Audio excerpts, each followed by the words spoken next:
You ask Tiger to solve. This deals with linear equations with one unknown. The final result is k equals 8. Let's solve it step by step. Group all constants on the right side of the equation. Subtract 4 from both sides. Simplify the arithmetic.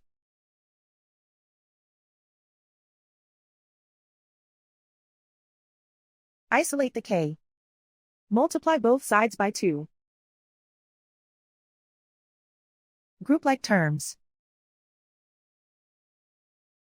Multiply the coefficients.